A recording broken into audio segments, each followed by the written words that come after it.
दूसरा विवाह जामवंती के साथ में हुआ था। तीसरा विवाह सत्यभामा के साथ में हुआ। श्री सुखदेव जी कहने लगे, महाराज परीक्षित जो यादवों में एक राजा हुए थे जिनका नाम था सत्राजित। सत्राजित ने सूर्यदेव की तपस्या करके एक मणि प्राप्त की थी। वो मणि पहन करके यादवों की सभा में, जहाँ कन्हैया की सभा लगी है, वहां पर गए। मणि का प्रकाश इतना तेज था तो यादवों ने समझा कि सूर्य भगवान आ रहे हैं। यादवगढ़ खड़े होकर के आदर सम्मान करने लगे। जब पास में आया तो देखा कि नहीं, ये तो सत्राजित है। यादवों ने कह दिया और बोले कि महाराज अगर आपको बुरा न लगे तो हम एक बात कहें। बोले बताओ। ये मणि वैसे कन्हैया के गले में बहुत अच्छी लगेगी। सत्राजित को ये बात अच्छी नहीं लगी। सत्राजित ने सोचा कि मेहनत मैंने की है, भला मणि किसी और को कैसे दे दे। मणि पहन करके सत्राजित लौट के घर आया। सत्राजित ने सोचा कि अब यादवगढ़ हमसे मणि अवश्य ले लेंगे। सत्राजित ने अपने छोटे भाई प्रसेनजित को वो मणि दे दी। प्रसेनजित शिकार के लिए गया लेकिन मणि नहीं उतारी। जंगल में जाकर के प्रसेनजित को एक शेर ने मार दिया, मणि ले ली। शेर मणि लेकर के आगे चला। शेर को जामवंत जी ने मार दिया और वो मणि जामवंत जी ने ले ली। मणि डाल करके ले करके जामवंत जी अपनी गुफा में पहुंचे, जहां उनकी बेटी जामवंती खेल रही है। मणि जामवंती को दे दी, जो मणि से जामवंती खेलने लगी। इधर सत्राजित के घर पर प्रसेनजित लौट के नहीं आया। सत्राजित ने अपनी पत्नी से कहा कि अगर तुम किसी से ना कहो तो हम तुम्हें एक बात बताएं। बोले बताओ। लगता है कि मेरे छोटे भैया प्रसेनजित को भगवान कन्हैया ने मणि के चक्कर में मरवा दिया है। सत्राजित की पत्नी अपने घर से धरभाजी मोहल्ला में जाकर के एक लोग को बताया।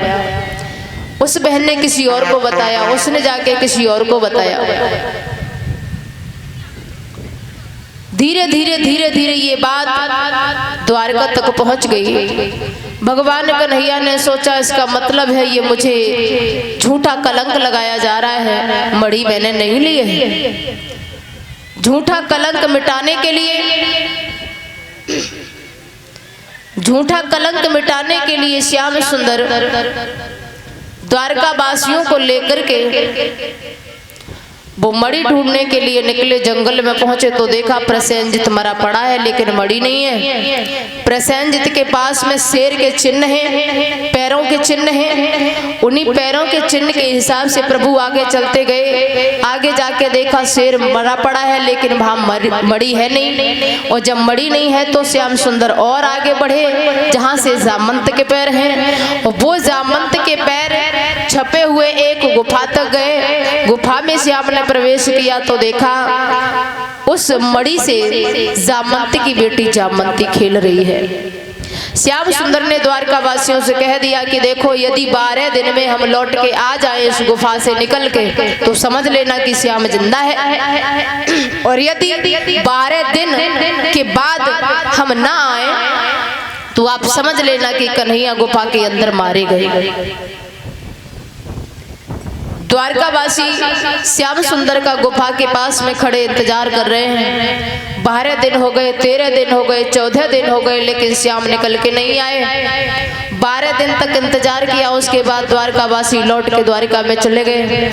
द्वारका में सबने जान लिया कि कन्हैया मारे गए। सारी द्वारका में शोक सागर उमड़ रहा है, रोना पीटना पड़ा है। और इधर भगवान कन्हैया और जामवंत जी से युद्ध करते हैं गुफा में।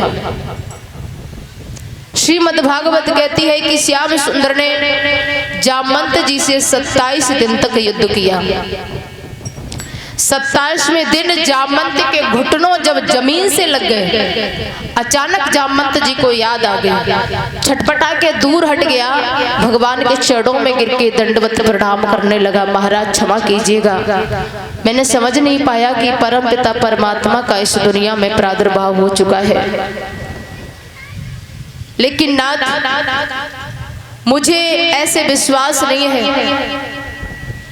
जवाब दिया, मुझे वही त्रेता वाला रूप दिखा दो।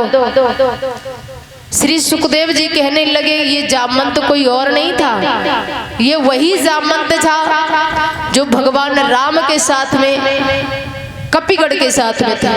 उस समय जामवंत जी ने राम से कहा था कि हे राम जी, अगर आप रावण को न मारते तो मेरी इच्छा थी कि मैं रावण का वध करता, मेरी भुजाओं में खुजली मच रही है।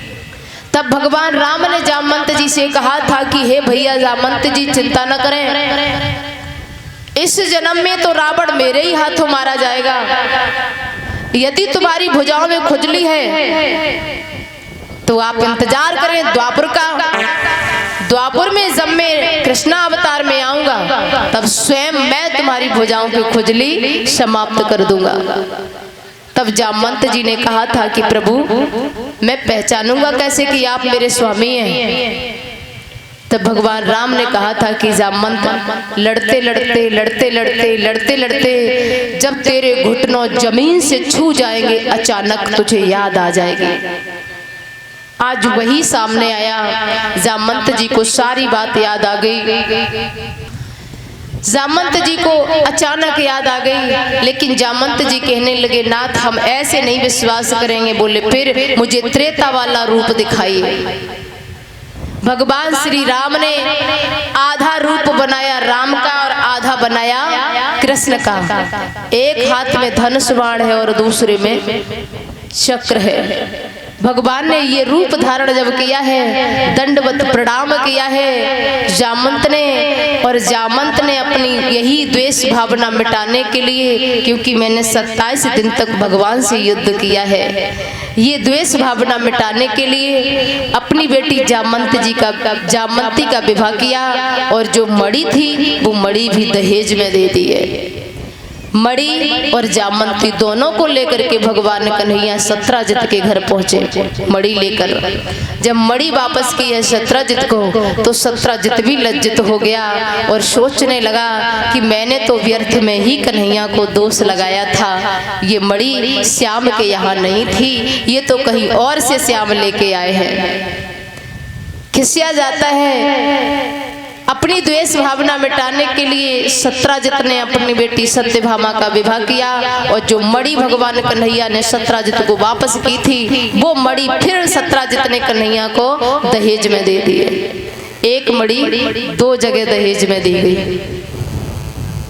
बोलिए राज हरि भगवान की। श्री सुखदेव जी कहने लगे, महाराज परीक्षित, श्याम सुंदर के इसी तरीके से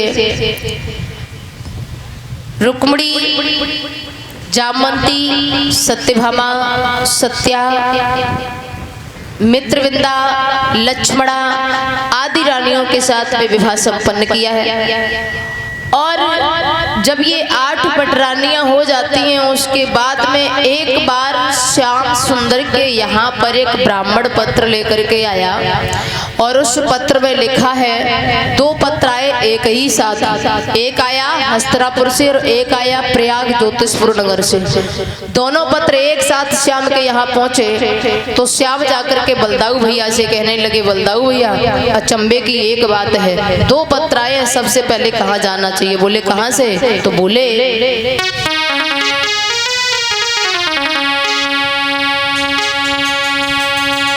जवाब दिया श्याम,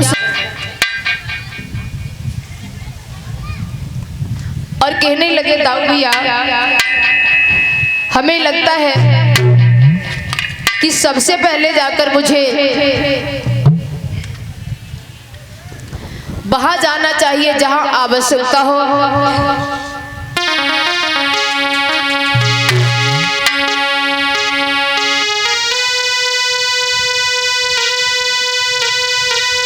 कि आज ही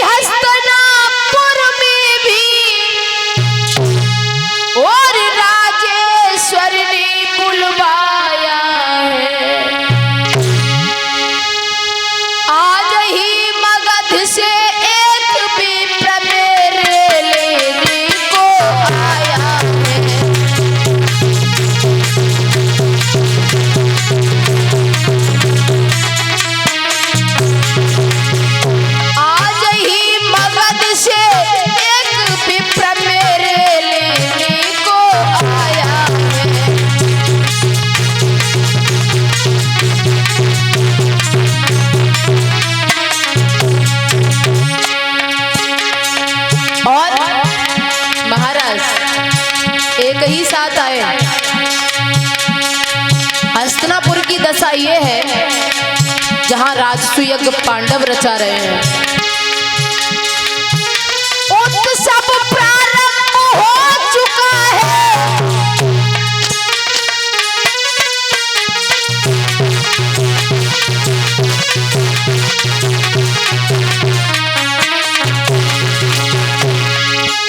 उत्सव प्रारंभ हो चुका है, पर अभी दिग्विजय हुई नहीं।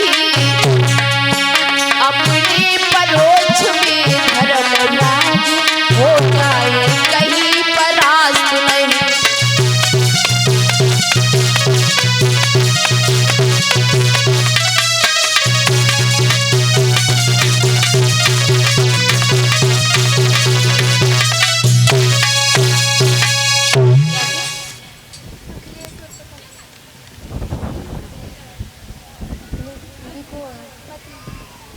इसी बीच में हमारे भैया श्रीमान अखिलेश उर्फ कल्लू, जिनकी धर्म पत्नी माल्या अर्पण करके मान सम्मान कर रही हैं। भगवान उनको सुख शांति प्रदान करे, सफलता जिनके हमेशा चरण चूमती रहे। बोलिए कन्हैया लाल